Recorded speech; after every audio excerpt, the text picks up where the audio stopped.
Bihari.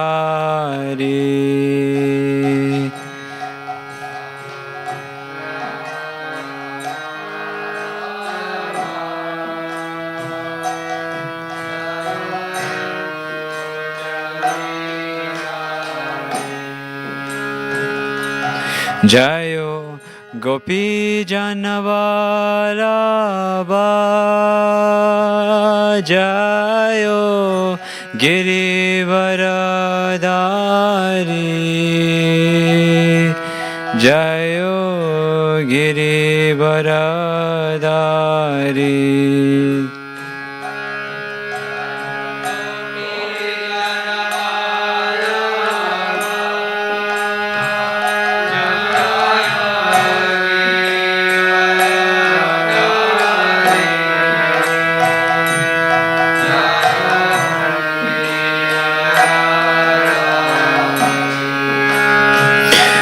Jayo Gopi Janavalabha.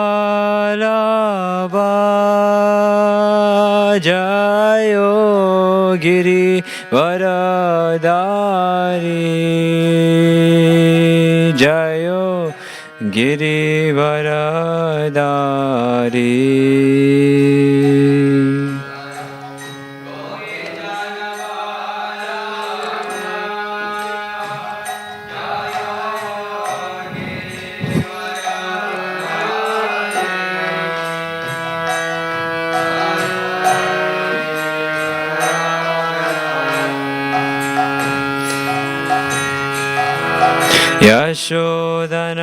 Yashodanandana Braja Janaranjana.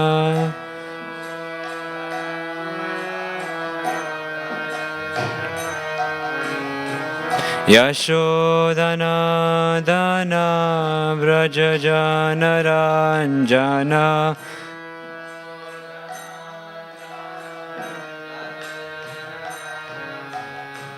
Yamuna Dhiravanachari.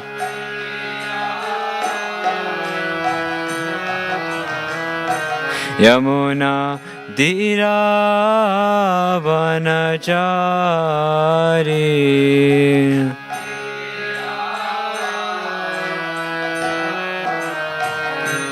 Jayo Radha Madhava. Jayo Kunja Bihari.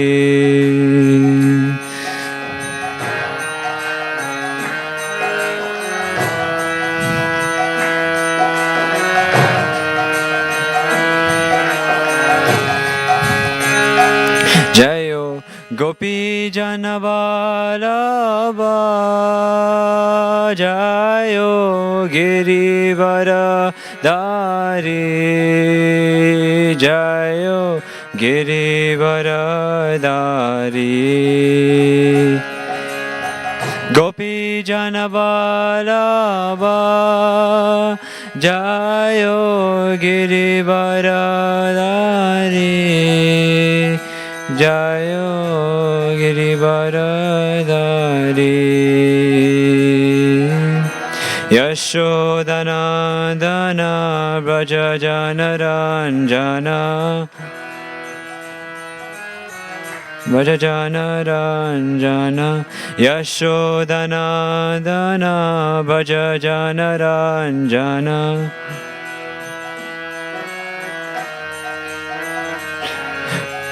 Yamuna Dhiravanachari.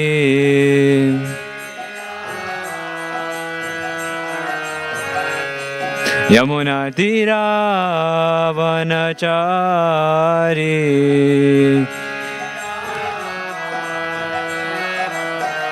Hare Krishna, Hare Krishna, Krishna Krishna, Hare Hare, Hare Ramo, Hare Ramo, Ramo Ramo, Hare Hare.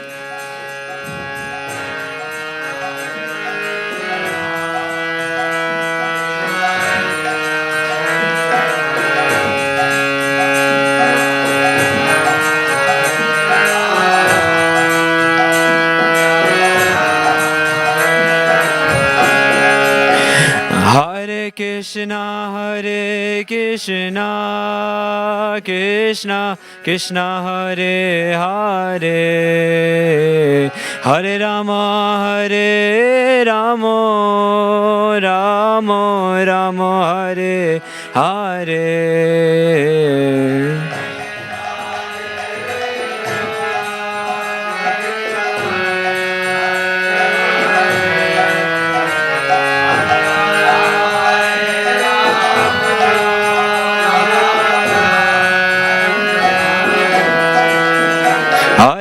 Hare Krishna, Krishna Krishna Hare Hare, Hare Rama, Hare Rama, Rama Rama, Hare Hare.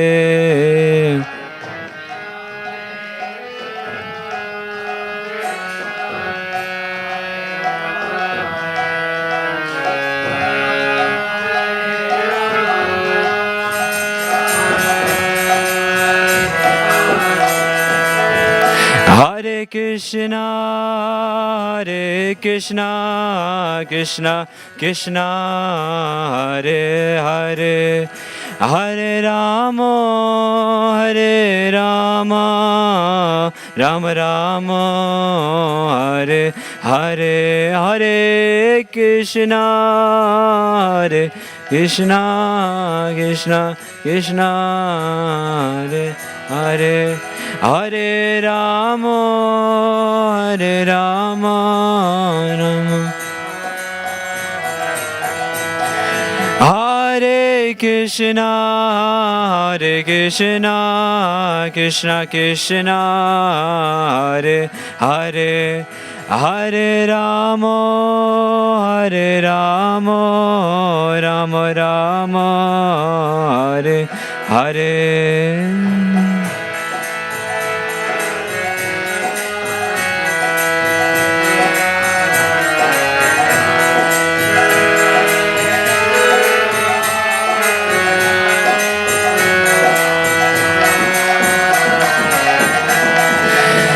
Jayo Radha Gokulananda Radhe Radhe, Radha Gokulananda Radhe Radhe.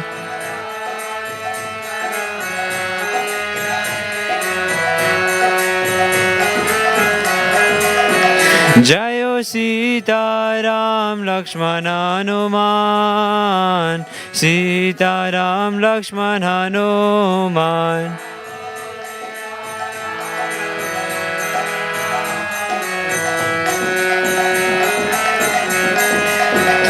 Jayo Gauranitai, Gauranitai, Gauranitai, Jayo Gauranitai.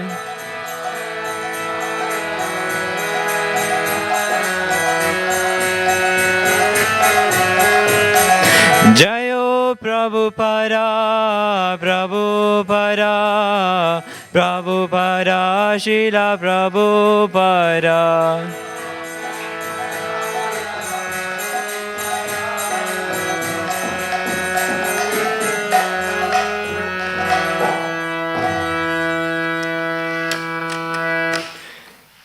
Srila Prabhupada ki jai.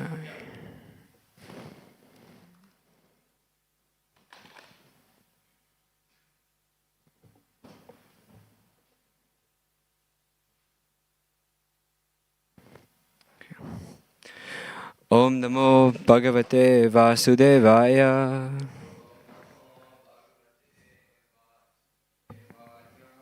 Om Namo Bhagavate Vasudevaya.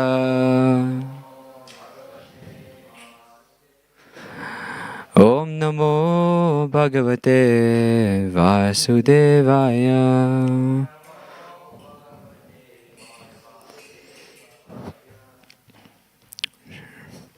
Hare Krishna. Today we are reading from chapter 3 entitled Karma Yoga, verse 3, text 32. 332.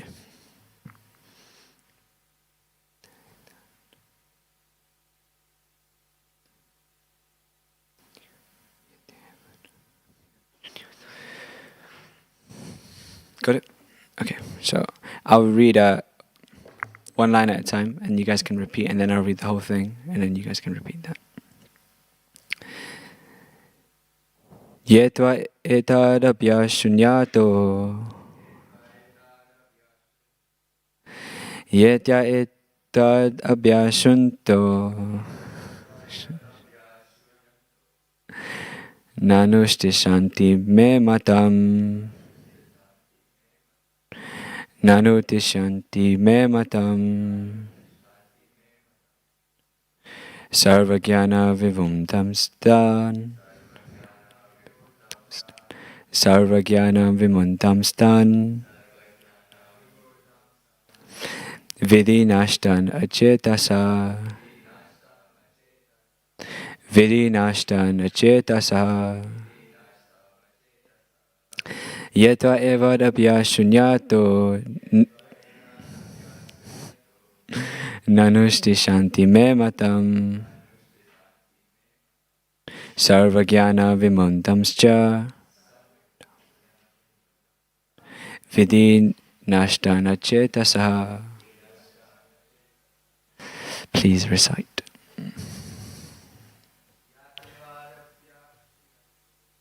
Yeta eva dabhyashyanto nanuti shanti me matam. Sarvagyana vimudam stan vidhi nashtana chetasa.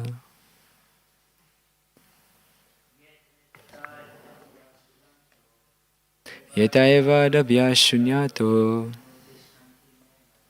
nanuti shanti me matam.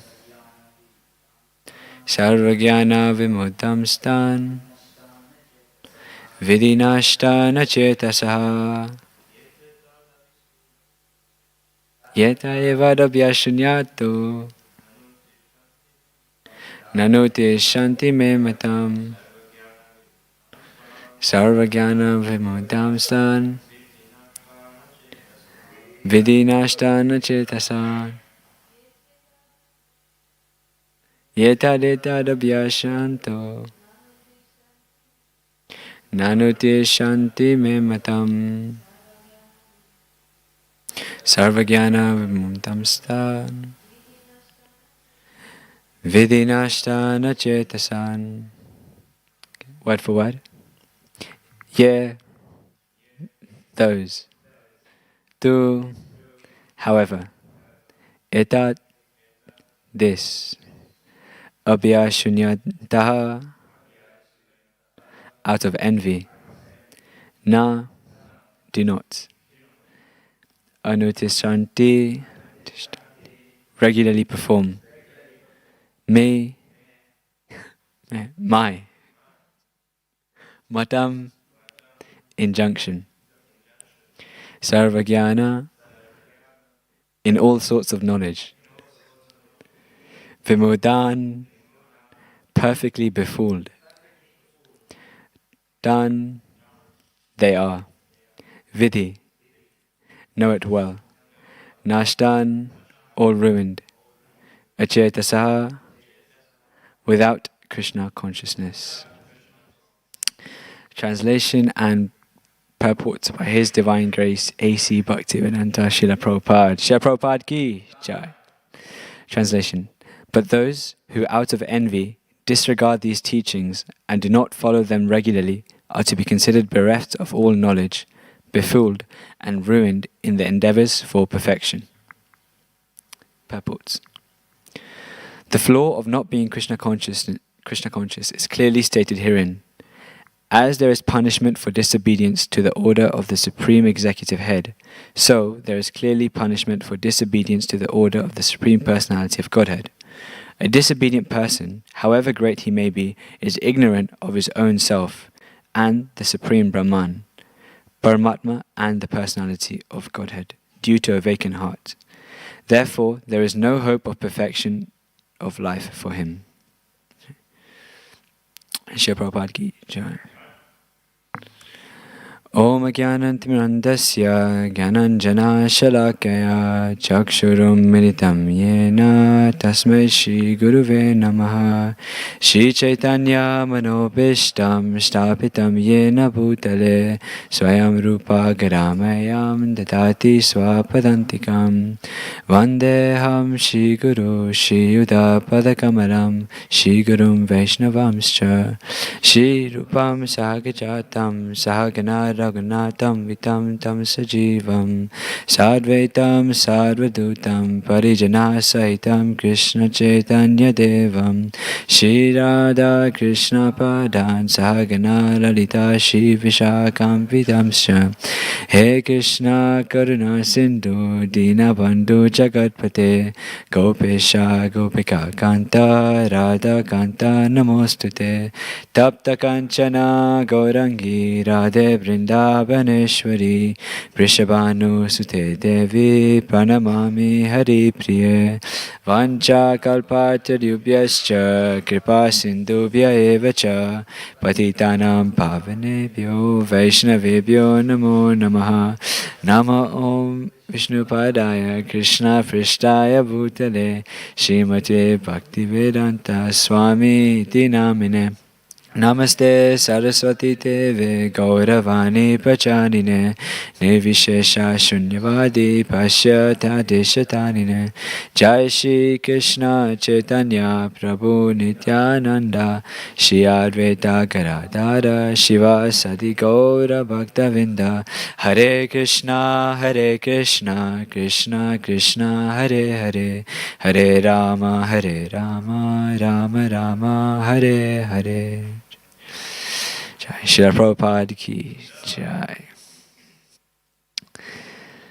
So, I'd like to begin by offering my gratitude to the seniors and the devotees here at the manor who have deemed me fit to share whatever small realizations I have.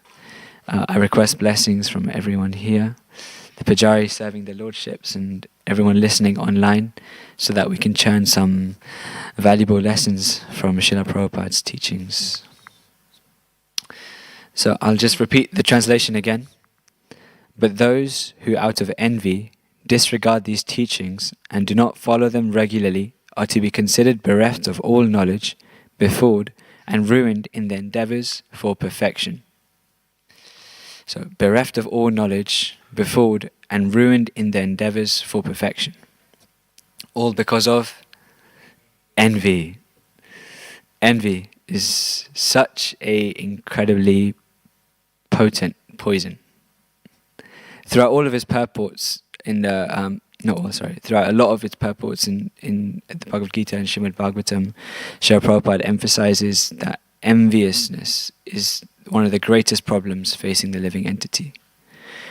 And he persistently states that it's the cause of our material bondage is to usurp the Lord's position.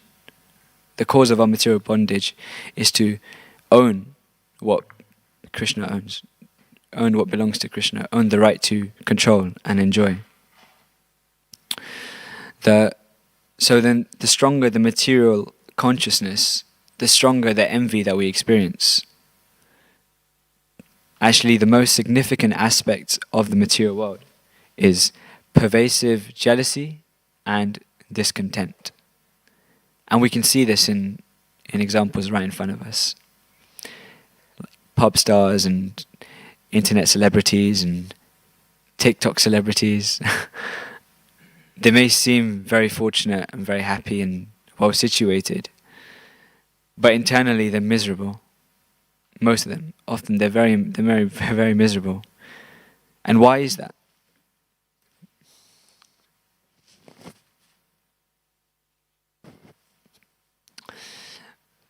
Why are they miserable? It's because they're constantly surrounded by people who want what they have.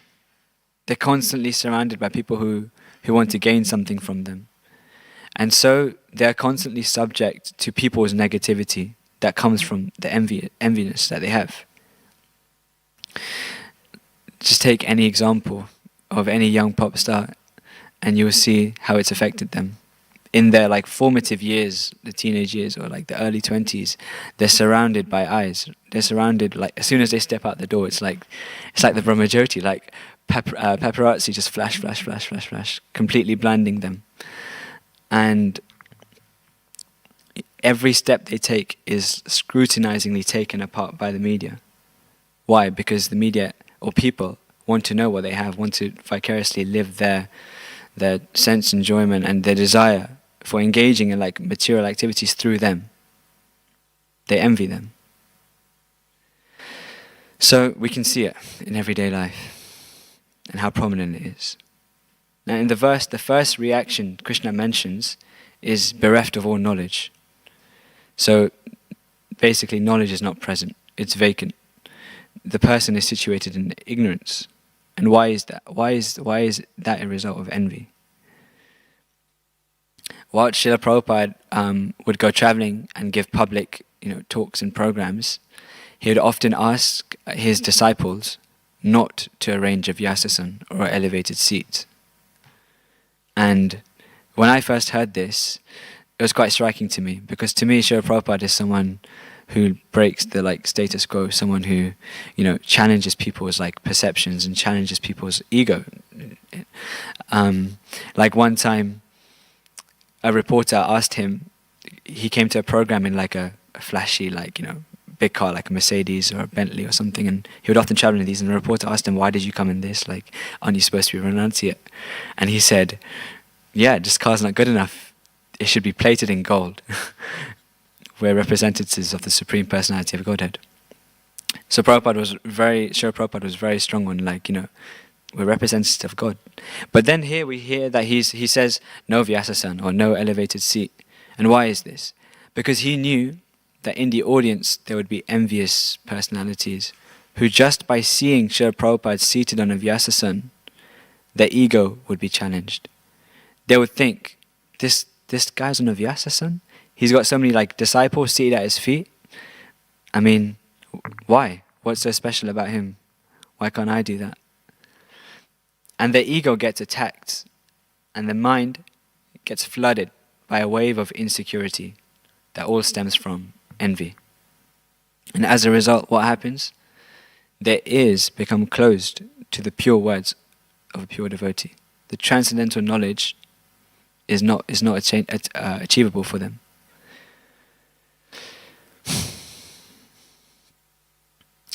When we are willing to appreciate the achievements, the excellence, the greatness of devotees and other people, we become qualified and we have taste to hear from them because we want to advance. When we see the person seated in front of us as someone who's so great and someone who's I can learn so much from, naturally we want to hear from them because they inspire us. Srila Prabhupada writes in his purport to 2.12 from the Bhagavad Gita, "Those who are envious of Krishna as the Supreme Personality of Godhead have no bona fide access to great literature."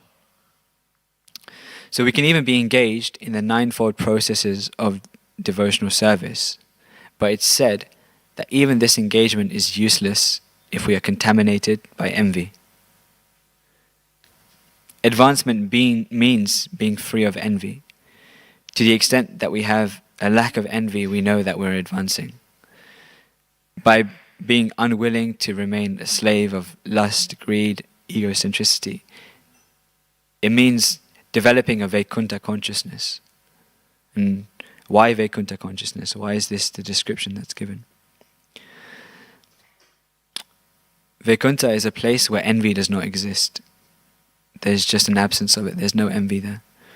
The other so-called sins that we have, lust and all these things, they can even be cultivated. We hear in Nectar of Devotion in our Bhakti Shastri, we're learning about how even some of the lust of the gopis turns into love for Krishna. But envy cannot be cultivated in this way. And so it cannot exist in the spiritual world.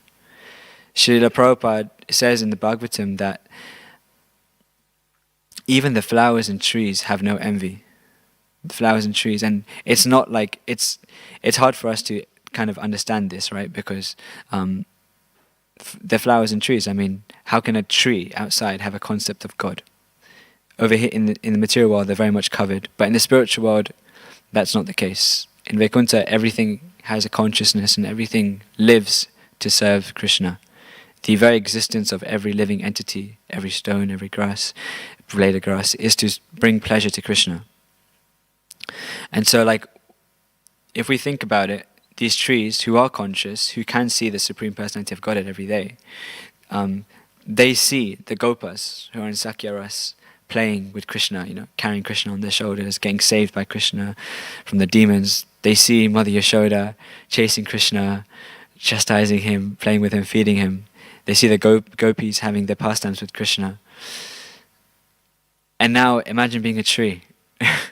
Imagine being a tree and then seeing Krishna like playing football with the gopis.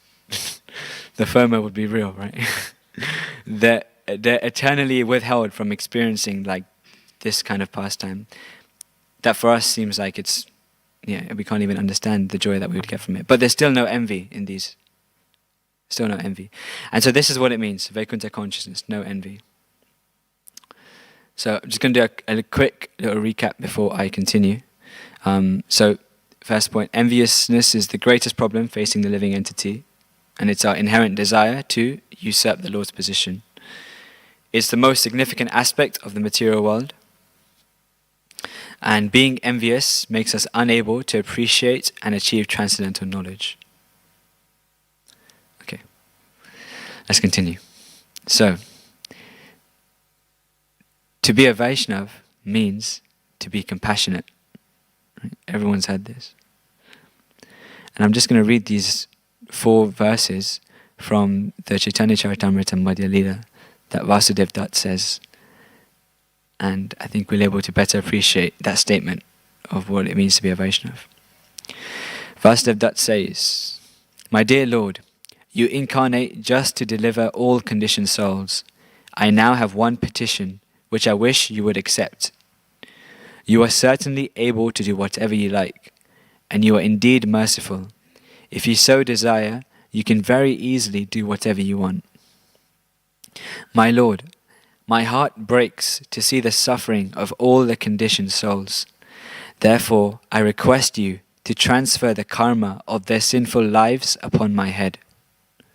My dear Lord, let me suffer perpetually in a hellish condition, accepting all the sinful reactions of all living entities. Please finish their diseased material life." So much compassion in just this one prayer. He has one petition from the Lord, and it's to take all the sinful reactions of all the living entities.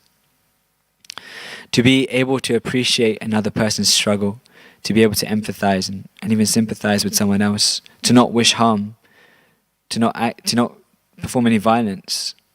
That's to be a Vaishnav. And real non-violence means to be free from envy. Our conception of violence is that it's physical assault, right? But real violence constitutes any thought, word, or action that impedes the well-being of another. Real violence constitutes any thought, word, or action that impedes the well-being of another. And with this definition, envy means assault. It applies a violent attack. And when we observe enviousness in ourselves or in another, we should be very scared. And we should immediately realize that this is a symptom of a very serious disease. I mean, it's the reason why we're in the material world. We wanted Krishna's position. Lord Indra, in the Bhagavatam, there's a story of how Lord Indra disrupted Pritimiraj's sacrifice because of his envy. Lord Indra is an influential demigod. He's the king of demigods. But he was still intimidated, and his ego was attacked, and he was envious because he saw the sacrifice as a threat to his position. And so, what did he do? He acted foolishly. He disrupted the yagya. He stole all the horses, and Pritimiraj nearly killed him. Hiranyakashipu, the most powerful demon of his time, the most strong, the most wealthy, unstoppable. But he envied who? His 5-year-old son, because he was a pure devotee of the Lord, and so was unable to see the Supreme Lord being worshipped. He committed atrocious acts on his own son. These are just a couple examples, but this shows how even personalities from the Bhagavatam can become utterly befooled, as Prabhupada says, by their inability to contain their envy. They can perform just inconceivable, heinous acts just out of envy.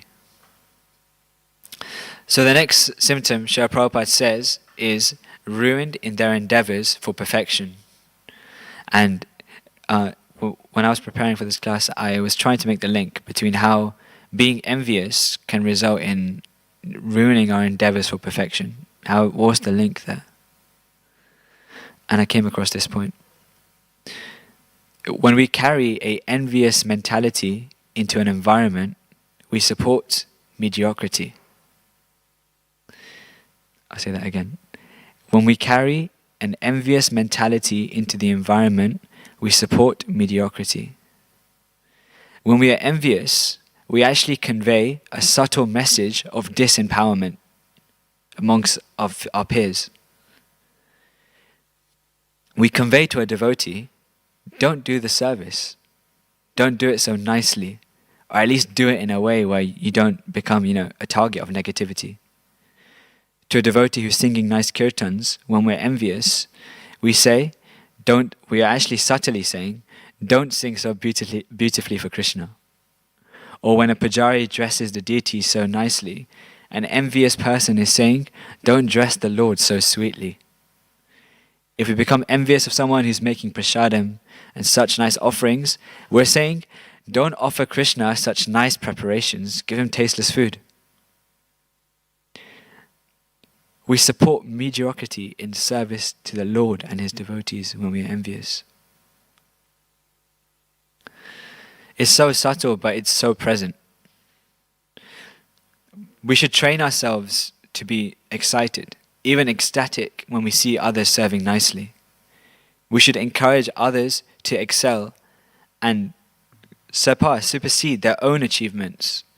Actually, we should train ourselves to be encouraging of devotees to supersede our own achievements as well. Pritimiraj would always say, treat everyone you encounter as if the success or failure of your spiritual life depends on the quality of your interaction with them. Every single encounter you have, you should think of the success of my spiritual life depends on this. Depends on how I make this Vaishnava feel. And with this thought, being envious means being violent to the highest degree, actually. It means desiring the demise of another person. It means desiring a lower standard of service to the Lord and his devotees. When we're envious of someone who's doing something nice, we're subtly telling them not to do it so nicely for the Lord. Not only do this person's achievements annoy us, bother us, but we want their existence to come to an end, right? Like no sane person feels envious of someone who's a lower achiever than them, right? That's completely illogical. We are envious of people who are excelling, who are doing better than us. We view others' achievements as they should belong to me, or I should be serving so nicely. And we can see it in our own lives as well. Sometimes, at least for me, speaking for myself, when you're envious of certain people, I don't want to see them. I don't want to know how well he did in the test. I don't care. I don't know. I don't want to know about how nice, I don't want to know how many books he did. All this kind of stuff. Because why? It hurts my ego. I just want them to just disappear. And so when we find like some level of enviousness arising in our life, whether it's with a peer, a senior, a parent, junior, we should actually think that these are some reasons. This is why I'm a conditioned soul. This is why I'm not being able to have realizations. This is why I'm not being able to have taste for the holy name. Because I don't wish well for someone who's serving the Lord so nicely.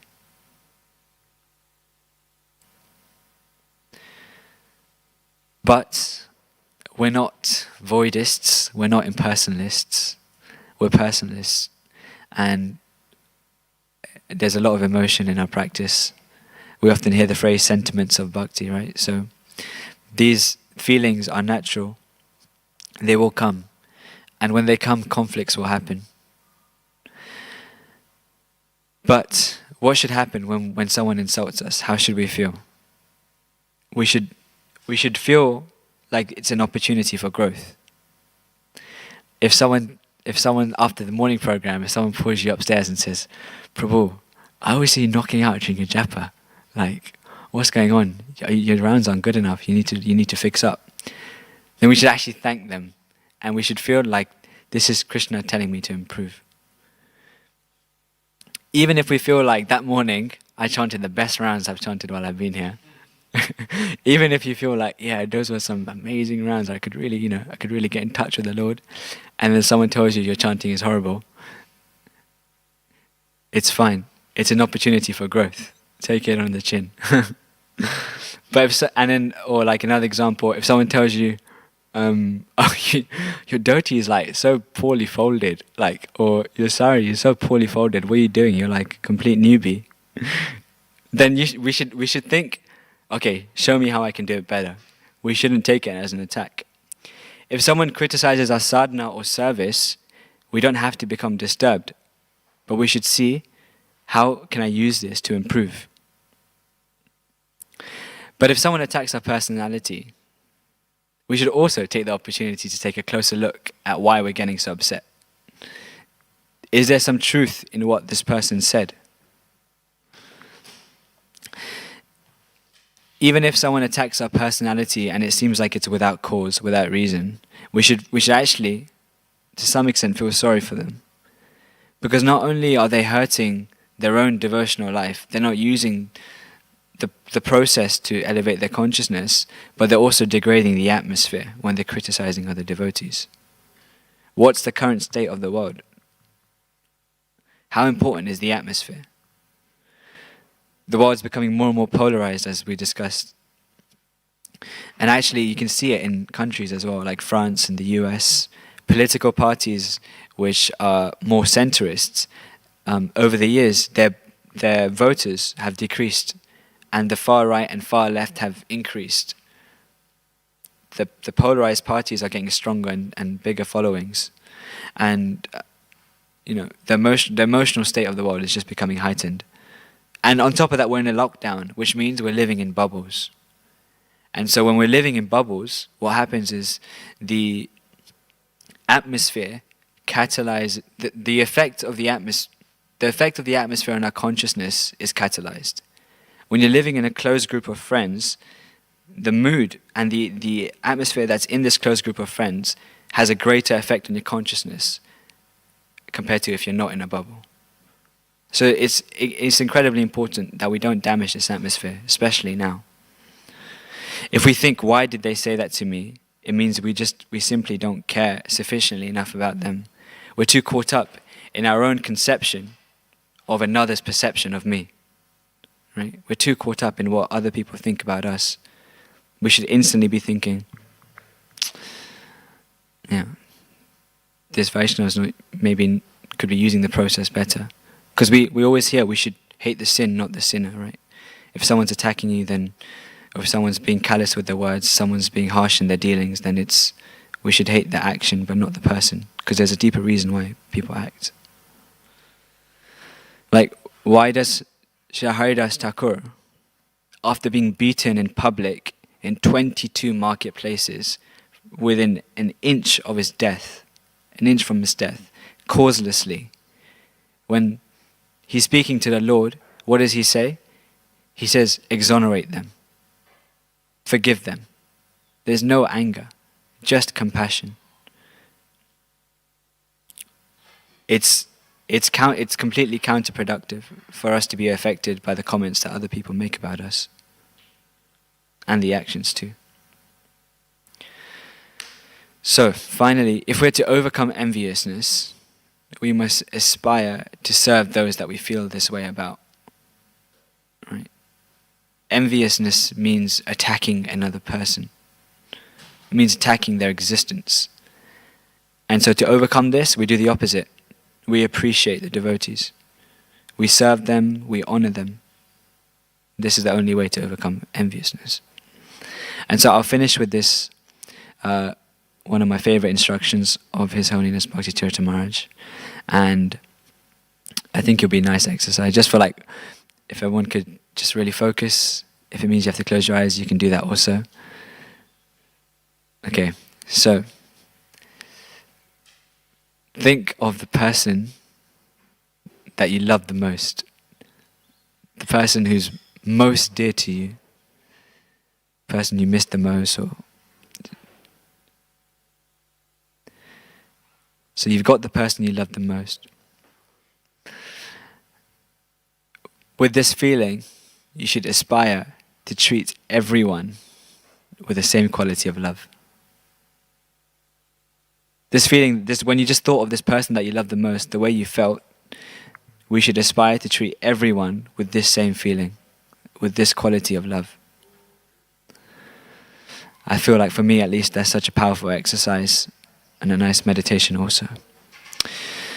So yeah, okay, thank you very much for hearing my small reflections. If anyone has any questions, any criticisms, comments, please share.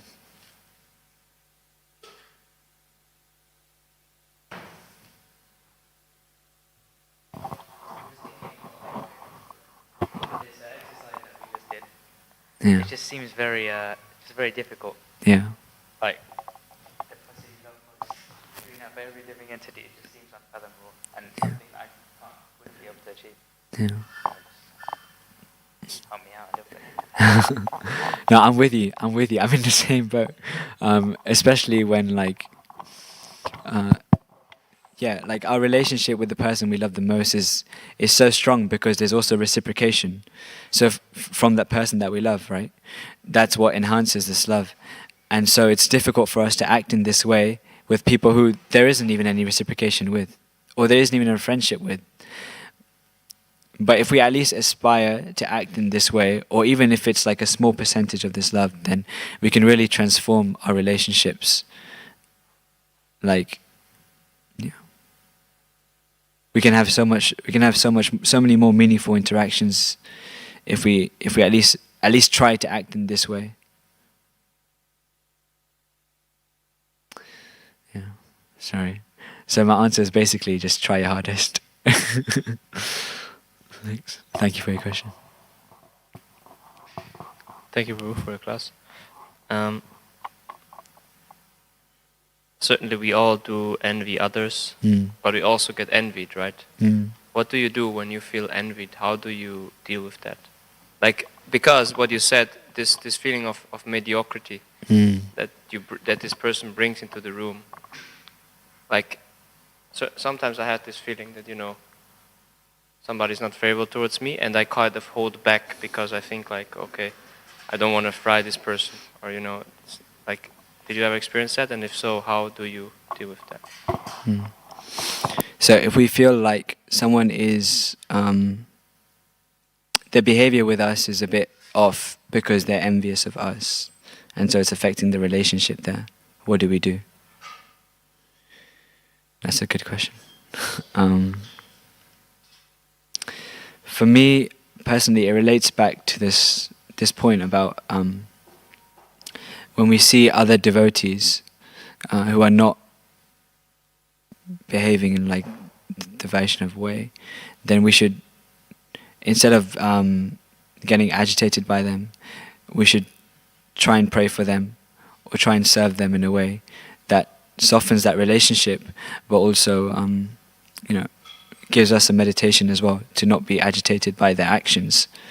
If someone's agitating you, then it's nice to think about how, okay, I pray that at least whatever I'm doing can not agitate this person so much, or I pray that they can have whatever quality which they're getting agitated by, or because we hate the sin, not the sinner. So if someone's acting in a poor way with us, then we don't build judgments on them as a person, but we try and see what's the root of their behavior. Why are they feeling unsatisfied in themselves that they're feeling envious of me? And how can I serve them in a way that satisfies this need that they have? Does that make sense?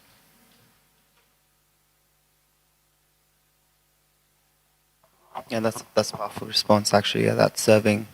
If someone feels like that towards you and you render service to them, and it softens their hearts to realize actually, like I shouldn't be judging this person in this way, and then they get to actually, it helps them turn that envy into appreciation. Mm.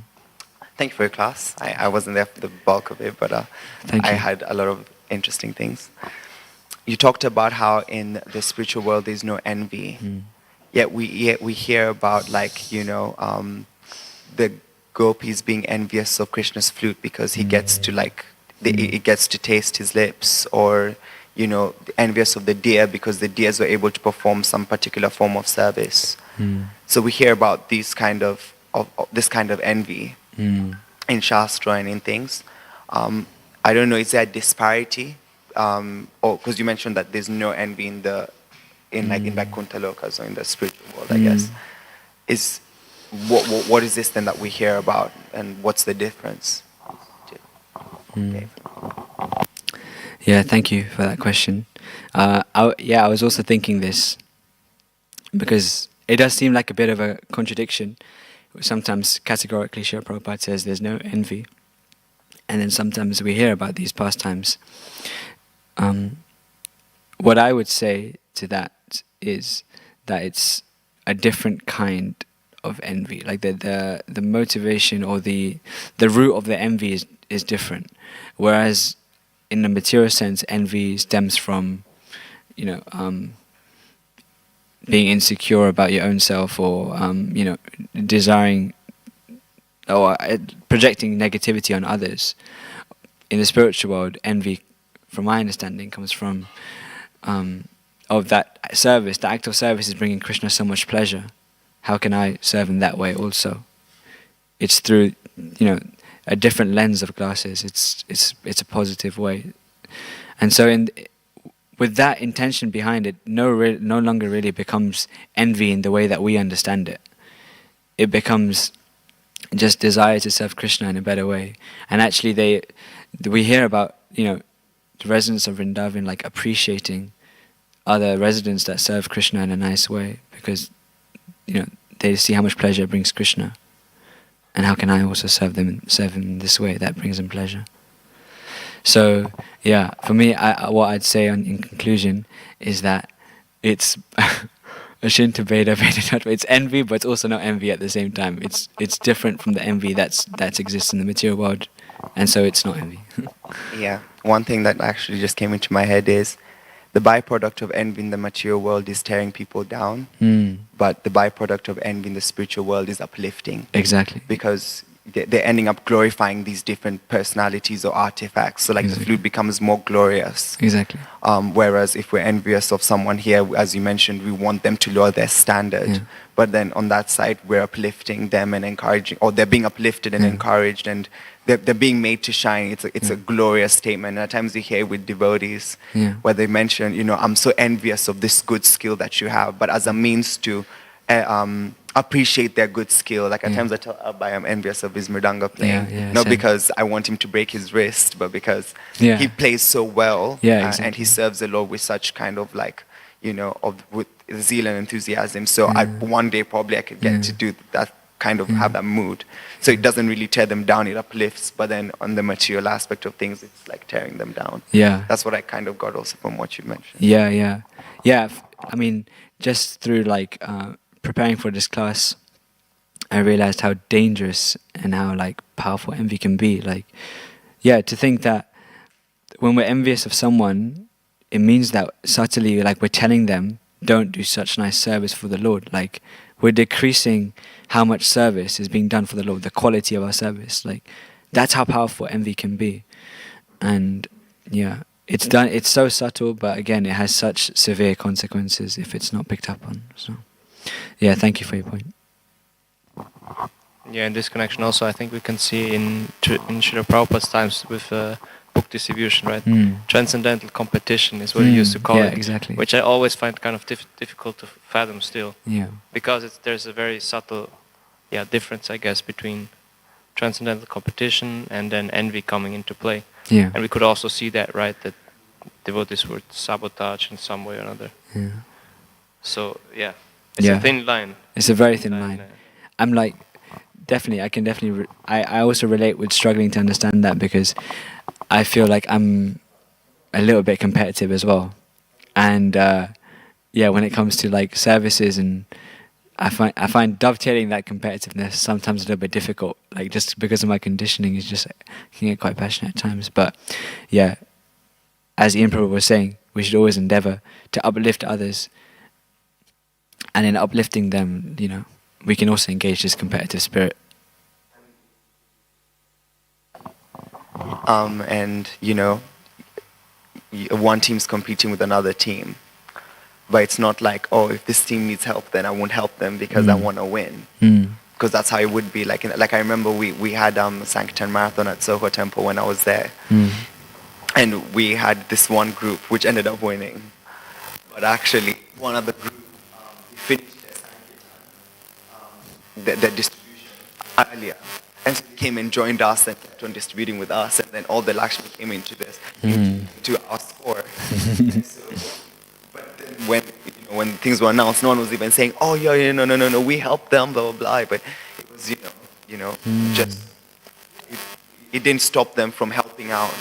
And I think that's why when competition in the material world is like, okay, how am I going to make it so difficult for this other person to succeed? Yeah, exactly. Or how am I going to make it tough for them? Like here we're helping each other. Yeah. And so, if I could help someone, even if I want to win something, Yeah. the helping comes first, Yeah. and them even winning is more glorious Yeah. to me, rather than me having that title or position that, oh, I did this great. Yeah. Yeah. Yeah. So it's Amazing. Thank you so much for sharing that.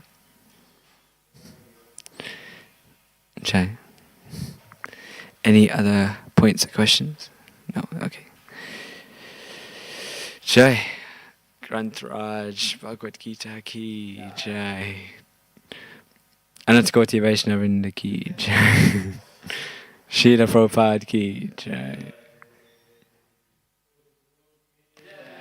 Gaur Bhaktivedanta ki Jai.